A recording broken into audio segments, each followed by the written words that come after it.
Hi guys, welcome to everyone. कैसे हो guys आप लोग? आई होप आप सब अच्छे होंगे, खुश होंगे, मस्त होंगे, लाइफ में कुछ अच्छा क्रिएट करने की कोशिश कर रहे होंगे, अपनी हेल्थ का ध्यान रख रहे होंगे, एक पॉजिटिव माइंडसेट, एक पॉजिटिव ऑरा अपने अराउंड क्रिएट कर रहे होंगे। तो गाइस, आज की रीडिंग में हम चेक करने वाले हैं कि जो लोग थर्ड पार्टी सिचुएशन में हैं उनके लिए ये रीडिंग होगी। आज की इस रीडिंग में हम चेक करेंगे कि आपके पर्सन एंड थर्ड पार्टी के बीच में करेंटली क्या चल रहा है, एंड साथ ही साथ अगर आप थर्ड पार्टी सिचुएशन में हो तो आपके पर्सन की क्या फीलिंग्स हैं आपको लेकर। ठीक है गाइस, यहाँ पर बहुत सारे डिवाइन मैसेज या गाइडेंस आपके लिए हो सकती है, तो आप जिनको भी मानते हो, जिन गॉड को भी पूछते हो, उनसे प्रे कर लेना अपने कनेक्शन के लिए, अपने रिश्ते के लिए, एंड होप करना या प्रे करना कि इस रीडिंग से आपको क्लैरिटी मिले, कुछ गाइडेंस मिले, कुछ मैसेजेस मिले। ठीक है, ध्यान रखिएगा, जनरल एंड कलेक्टिव रीडिंग है तो ज़रूरी नहीं है कि कम्प्लीटली रेजोनेट कर जाए, बट कुछ ना कुछ यहाँ पर गाइडेंस या मैसेज ज़रूर होगा आपके लिए अगर ये रीडिंग आप तक पहुँची है तो चलिए गाइस, करते हैं रीडिंग को स्टार्ट। एंड ध्यान रखिए कि ये एक जनरल एंड कलेक्टिव रीडिंग है, किसी की भी पर्सनल रीडिंग नहीं है। तो अगर आपको अपनी सिचुएशन के बारे में जानना है तो उसके लिए आप पर्सनल रीडिंग बुक करवाएं। ठीक है, ओम नमः शिवाय।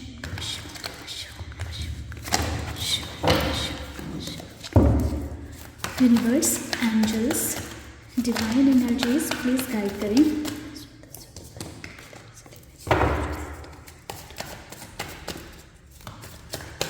प्लीज़ गाइड करें हमारे व्यूवर्स के पार्टनर एंड थर्ड पार्टी के बीच में करेंटली क्या चल रहा है। यूनिवर्स प्लीज़ गाइड करें, महादेव प्लीज़ गाइड करें।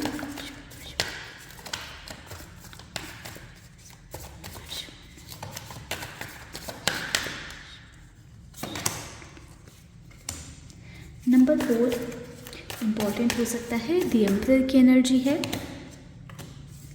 The star.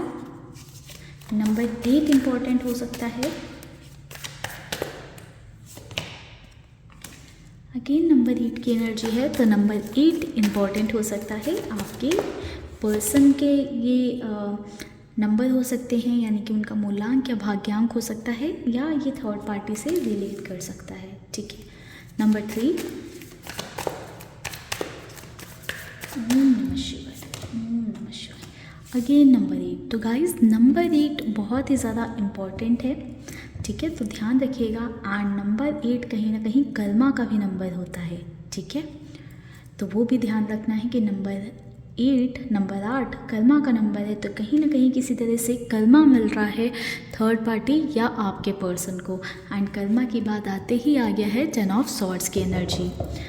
नंबर 1 भी इम्पॉर्टेंट है। चलिए इन कार्ड्स को क्लैरिफाई करते हैं एंड देखते हैं कि क्या चल रहा है करेंटली। द एम्परर के कार्ड को क्लैरिफाई करते हैं। आप लोग अपने पर्सन एंड थर्ड पार्टी को याद करते रहें, उनका नाम लेते रहें। द एम्परर को क्लैरिफाई कर रहा है जस्टिस। वाओ, बॉटम से एनर्जी आई है 3 ऑफ वैंड्स की। तो गाइस, मुझे ऐसा नज़र आ रहा है, कर्मा की हमने बात की थी, जस्टिस मिलता हुआ नज़र आ रहा है। थर्ड पार्टी एंड आपके पर्सन के बीच में कुछ ऐसी सिचुएशन बन रही है कि समवेयर दोनों को ही उनके कर्मास मिल रहे हैं एंड आपके लिए जस्टिस आ रहा है। मुझे ऐसा दिखाई दे रहा है कि आपके पर्सन कहीं ना कहीं थर्ड पार्टी को इग्नोर कर रहे हैं, थर्ड पार्टी को काफ़ी ज़्यादा अपने कंट्रोल में रखने की कोशिश कर रहे हैं, थर्ड पार्टी को बहुत ज़्यादा डोमिनेट करने की कोशिश कर रहे हैं, एंड थर्ड पार्टी आपके पर्सन के डोमिनेशन में आ नहीं रही हैं, यानी कि आपके पार्टनर के कंट्रोल में थर्ड पार्टी आ नहीं रही हैं, जिसकी वजह से दोनों के बीच में एक खींचातानी से शुरू है। यानी कि आपके पर्सन थोड़ी सी नाराज़गी थर्ड पार्टी को दिखाते हुए नज़र आ रहे हैं, थर्ड पार्टी पर बहुत ज़्यादा ध्यान नहीं दे रहे हैं, जितना हो सकता है थर्ड पार्टी को इग्नोर करने की कोशिश कर रहे हैं, क्योंकि आपके पर्सन हो सकता है एक ऐसी पर्सनालिटी हैं जो चाहते हैं कि सब लोग उनके हिसाब से चलें या उनकी बात सुने या उनकी जो वो चाहते हैं वैसा करें। एंड थर्ड पार्टी वो चीज़ें नहीं कर रही हैं, जिसके चलते आपके पर्सन कहीं ना कहीं मुंह घुमाकर थोड़ा सा बैठे हुए हैं, यानी कि थर्ड पार्टी से थोड़ा सा डिस्टेंस क्रिएट करते हुए करेंटली नज़र आ रहे हैं। ठीक है, तो एक तरह से जस्टिस मिल रहा है आपको, दोनों को कह सकते हैं कि उनके कर्मास का फल मिल रहा है। दिस स्टार को क्लैरिफाई करते हैं। फोर ऑफ पेंटिकल्स की एनर्जी है। तो गाइस यहाँ पर सेम वही सिचुएशन कंट्रोलिंग वाली, कहीं ना कहीं दोनों के रिश्ते में पॉजिटिविटी आ सकती है, दोनों का रिश्ता एक बैलेंस में आ सकता है अगर थर्ड पार्टी आपके पर्सन के हिसाब से चलें तो। जब तक थर्ड पार्टी आपके पार्टनर के हिसाब से चलती हैं या आपके पार्टनर के कहने पर चलती हैं, तब तक आपके पर्सन एंड थर्ड पार्टी के बीच में चीज़ें ठीक रहती हैं, बैलेंस में रहती हैं, दोनों बहुत इंजॉय करते हैं, साथ में एक अच्छा टाइम स्पेंड करते हैं। बट जहाँ थर्ड पार्टी ने अपने लिए स्टैंड लेना शुरू किया या कोई बात आपके पर्सन की नहीं सुनी या कुछ आपके पार्टनर के अगेंस्ट किया या आपके पार्टनर की विल के अगेंस्ट किया, कुछ चाहते हैं आपके पर्सन की वो थर्ड पार्टी किसी से बात ना करें या किसी के साथ घूमने ना जाएं या कुछ कोई भी सिचुएशन अलग अलग हो सकती है, आपके पर्सन चाहते हैं कि थर्ड पार्टी कुछ ना करें। अगर थर्ड पार्टी वो कर देती हैं तो कहीं ना कहीं आपके पर्सन एंड थर्ड पार्टी के बीच में प्रॉब्लम्स स्टार्ट हो जाती हैं। एनर्जी वाइस वर्सा हो सकती है, हो सकता है कि थर्ड पार्टी आपके पार्टनर को अपने कंट्रोल में रखने की कोशिश करती हैं। थर्ड पार्टी चाहती हैं कि आपके पर्सन उनके हिसाब से चलें। जब तक आपके पर्सन उनके हिसाब से चल रहे होते हैं सभी चीज़ें ठीक होती हैं। जहां आपके पर्सन ने थोड़ा सा भी इधर उधर किया यानी कि थर्ड पार्टी की बात नहीं सुनी, वहीं पर मच जाता है बवाल। ठीक है, बिल्कुल दोनों के बीच में एकदम डिस्टर्बेंस वाली सिचुएशन क्रिएट हो जाती है। समटाइम्स तो ऐसी सिचुएशन हो जाती होगी कि दोनों की बात ही बंद हो जाए। ठीक है, 8 ऑफ हैंड्स की एनर्जी को देखते हैं क्यों है। 8 ऑफ हैंड्स कम्युनिकेशन का कार्ड है। तो समवेयर कुछ सिचुएशंस ऐसी होती हैं कि जहाँ पर दोनों के बीच में चीज़ें इतनी ज़्यादा आगे बढ़ जाती हैं या इतने लड़ाई झगड़े आगे बढ़ जा रहे हैं कि कुछ लोगों के लिए हो सकता है ये एनर्जी रेजोनेट करे कि आपके पर्सन एंड थर्ड पार्टी के बीच में बातचीत बंद हो रखी है। आपके पर्सन इंतज़ार कर रहे हैं कि थर्ड पार्टी इनिशिएटिव ले, थर्ड पार्टी अपनी साइड से आए बात करने, एंड समवेयर थर्ड पार्टी इंतज़ार कर रही है कि आपके पर्सन सामने आए और जो है उनसे बात करें। तो कहीं ना कहीं दोनों ही एक ऐसे जोन में हैं या एक ऐसे स्पेस में हैं जो चाहते हैं कि सामने से एक्शन आए या सामने वाला एफर्ट्स ले, क्योंकि थर्ड पार्टी को लगता है कि आपके पर्सन गलत कर रहे हैं और आपके पर्सन को लगता है कि थर्ड पार्टी गलत कर रही हैं, एंड जिसकी वजह से कह सकते हैं कि दोनों ही एक तरीके से सफ़र कर रहे हैं। 3 ऑफ सॉर्ड्स को क्लैरिफाई कर रहा है, 3 ऑफ पेंटिकल्स, बॉटम से किंग ऑफ वैंड्स। तो गाइस कहीं ना कहीं मुझे ऐसा नज़र आ रहा है कि दोनों के बीच की जो सिचुएशन है यहाँ पर दोनों ने के बीच में इतनी ज़्यादा इस सिचुएशन की वजह से निगेटिविटी बढ़ती जा रही है कि किसी से सजेशन लिया है, अपने किसी फ्रेंड से शेयर किया है, हो सकता है थर्ड पार्टी ने शेयर किया हो या किसी फैमिली मेम्बर से गाइडेंस लेने की कोशिश की है, एंड किसी ने उनको एक रियलिटी चेक दिया है, चाहे ये रियलिटी चेक आपके पर्सन को मिला हो एंड चाहे ये थर्ड पार्टी को मिला हो। ये रियलिटी चेक कहीं ना कहीं दिल तोड़ने वाला काम कर रहा है ना। कई बार सच्चाई जब सामने आती है या कई बार हम आंखों से देखकर भी चीज़ों को इग्नोर कर रहे होते हैं या एक्सेप्ट नहीं करना चाह रहे होते हैं, जब सामने से कोई वही बात बोल देता है तो वो बात दिल पर बहुत ज़्यादा लगती है। तो यहाँ पर भी वैसे ही हो रहा है कि थर्ड पार्टी का दिल टूटता हुआ मुझे दिखाई दे रहा है, क्योंकि थर्ड पार्टी कहीं ना कहीं एक्सेप्ट नहीं कर पा रही है कि आपके पर्सन ऐसे होते चले जा रहे हैं। ठीक है, या पार्टनर ऐसे बनते चले जा रहे हैं, या आपके पर्सन या पार्टनर की एनर्जी हो सकती है कि उनका दिल टूट रहा हो, थर्ड पार्टी से हटता जा रहा हो, उन्हें ये बर्दाश्त नहीं हो रहा हो कि थर्ड पार्टी उनकी ना सुनकर, उनके कंट्रोल में ना रहकर किसी और की ज़्यादा सुनती हैं। ठीक है, ये हो सकता है कि आपके पर्सन की भी एनर्जी हो कि आपके पार्टनर थर्ड पार्टी की ना सुनकर किसी और की ज़्यादा सुनते हैं। ठीक है, स्ट्रेंथ को क्लैरिफाई करते हैं। किंग ऑफ वैंड्स, बॉटम से है 4 ऑफ सॉर्ड्स की एनर्जी। तो गाइज अगेन 4 डोमिनेशन की एनर्जी, कंट्रोल की एनर्जी। तो कंट्रोल करने की कोशिश बहुत ज़्यादा हो रही है करेंटली। दोनों के रिश्ते में जो प्रॉब्लम नज़र आ रही है, जो इश्यूज़ नज़र आ रहे हैं वो कंट्रोलिंग इश्यूज़ हैं। यानी कि या तो आपके पर्सन थर्ड पार्टी को कंट्रोल करना चाहते हैं, अपने हिसाब से चलाना चाहते हैं, या थर्ड पार्टी आपके पार्टनर को अपने हिसाब से चलाना चाहती हैं या कंट्रोल करना चाहती हैं। स्ट्रेंथ की भी एनर्जी समवेयर एक कंट्रोलिंग एनर्जी है, ठीक है। अपने फियर्स को, अपने डर को कंट्रोल करना। समटाइम्स हो सकता है कि ये किसी दूसरे पर्सन पर कंट्रोल, अपने डर की वजह से सामने वाले को आप कंट्रोल करने की कोशिश करते हो। तो ऐसा हो सकता है कि आपके पर्सन, आपके पार्टनर कुछ चीज़ों को लेकर डर रहे हों, जिसके चलते वो थर्ड पार्टी को कंट्रोल करने की कोशिश कर रहे हैं। एंड शायद छोटी छोटी सी चीज़ें अब बहुत ज़्यादा बड़ी हो गई हैं। हो सकता है कि बहुत छोटी छोटी चीज़ों में कंट्रोल किया जा रहा था या रोका टोकी हो रही थी, बट स्टार्टिंग में कुछ उस पर एक्शन नहीं लिया गया, इनिशिएटिव नहीं लिया गया। छोटी छोटी चीज़ें अब इतनी ज़्यादा बढ़ चुकी हैं कि अब बहुत ज़्यादा हौसला रखना पड़ रहा है, बहुत ज़्यादा हिम्मत रखनी पड़ रही है ताकि इस सिचुएशन से डील किया जा सके। एक तूफान सा आता हुआ मुझे दोनों की ज़िंदगी में या दोनों के रिश्ते में कह सकते हैं दिखाई दे रहा है। दोनों ही कहीं ना कहीं बहुत ही ज़्यादा टूटे बिखरे हुए से महसूस कर रहे हैं। एंड समवेयर एक पर्सन ऐसा है दोनों में ज़रूर, चाहे ये आपके पर्सन हो चाहे थर्ड पार्टी हो, कोई एक पर्सन ऐसा ज़रूर है जो इस रिश्ते को ख़त्म करने के बारे में सोच रहा है, जो सोच रहा है कि उसको इस रिश्ते से, उसको इस कनेक्शन से आगे बढ़ जाना चाहिए। इस कनेक्शन में, इस रिलेशनशिप में, इस रिश्ते में कुछ रखा नहीं है। ये रिश्ता, ये कनेक्शन अब सिर्फ दर्द दे रहा है, तकलीफ़ें दे रहा है, पेन दे रहा है।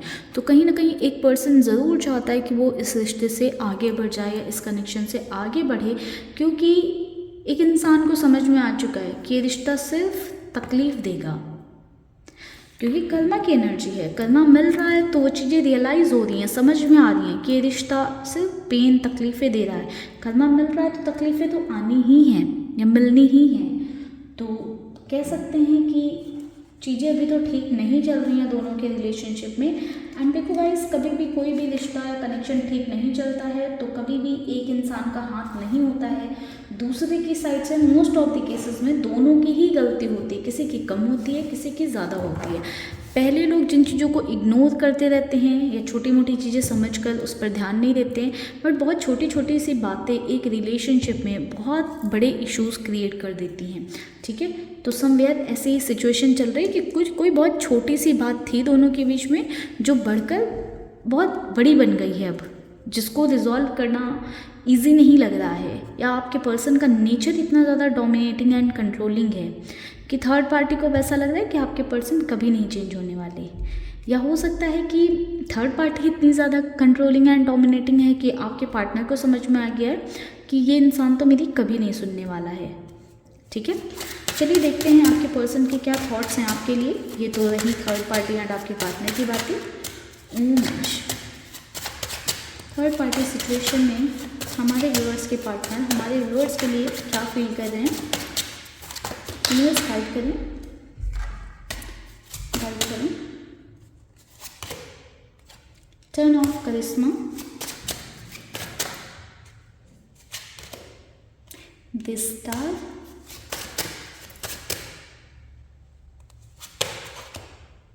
सेवन ऑफ इंटेलिजेंस,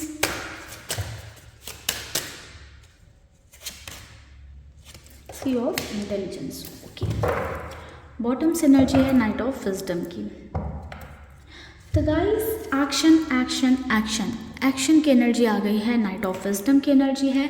तो आपके पर्सन किसी तरह का एक्शन लेने के बारे में सोच रहे हैं। एंड कुछ लोगों के लिए ये एनर्जी ज़रूर किसी कमिटमेंट से रिलेटेड हो सकती है, मैरिज से रिलेटेड हो सकती है, क्योंकि यहाँ पर 10 ऑफ करिश्मा का कार्ड है।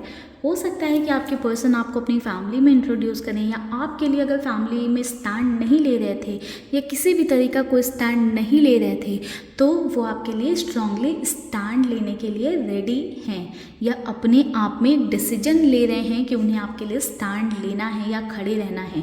क्योंकि आपके पर्सन समझ चुके हैं कि अगर वो आपके साथ रहते तो काफ़ी बैलेंस रहती उनकी लाइफ और बहुत ही खुशहाली से जी रहे होते, एक खुशहाल ज़िंदगी होती। बट कहीं ना कहीं वो चीज़ें नहीं हो पाई हैं। तो ये कहीं ना कहीं जो उन्होंने आपको धोखा दिया है, जो उन्होंने आपको चीटिंग की है, या जो उन्होंने आपके साथ अन्याय किया है, उसकी वजह से ही आज इतने ज़्यादा वो दर्द में, तकलीफ़ में हैं या इस सिचुएशन में सफ़र कर रहे हैं।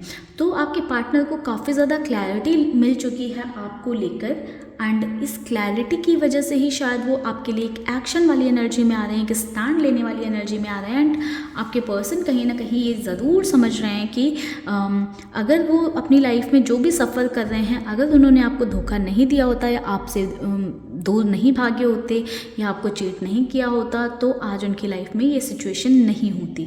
ठीक है, तो अगर आपके पर्सन की साइड से आप किसी कमिटमेंट का वेट कर रहे थे, इंतज़ार कर रहे थे, या नो कांटेक्ट में हो, कम्युनिकेशन का इंतज़ार कर रहे थे, तो वो आप में से कुछ लोगों को ज़रूर मिल सकता है। आप ध्यान रखिएगा, इस एनर्जी को क्लेम करने के लिए आप अपना पॉजिटिव माइंडसेट रखिएगा और एक ग्रैटिट्यूड वाला माइंडसेट रखिएगा, तो ये एनर्जी बहुत ही ईजिली आपकी तरफ अट्रैक्ट हो सकती हैं।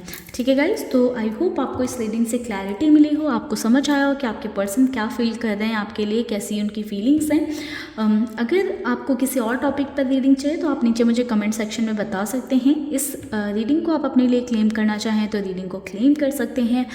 बाकी आपकी लाइफ में किसी तरह के इश्यूज़ चल रहे हैं, प्रॉब्लम चल रही है, उसका सॉल्यूशन चाहते हैं, तो उसके लिए आप मेरे साथ स्पेल्स या हीलिंग बुक करवा सकते हैं ऊपर दिए हुए नंबर पर व्हाट्सएप करके।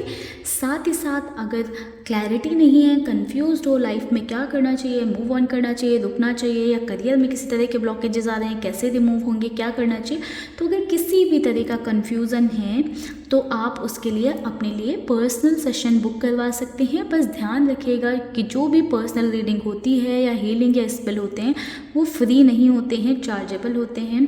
तो अगर आप फ्री के लिए मुझे अननेसेसरी अप्रोच करोगे कि मैम फ्री में 1 क्वेश्चन रीडिंग कर दीजिए, 2 क्वेश्चन रीडिंग कर दीजिए, तो वो नहीं पॉसिबल होगा। आपका भी टाइम वेस्ट होगा, मेरा भी होगा। सो इस बात का ध्यान रखिएगा कि चार्जेबल होती है पर्सनल रीडिंग, हीलिंग, स्पेल जो भी होते हैं या जो भी रिचुअल्स होते हैं, तो उस बात का ध्यान रख के ही आप ऊपर दिए हुए नंबर पर व्हाट्सअप करिएगा।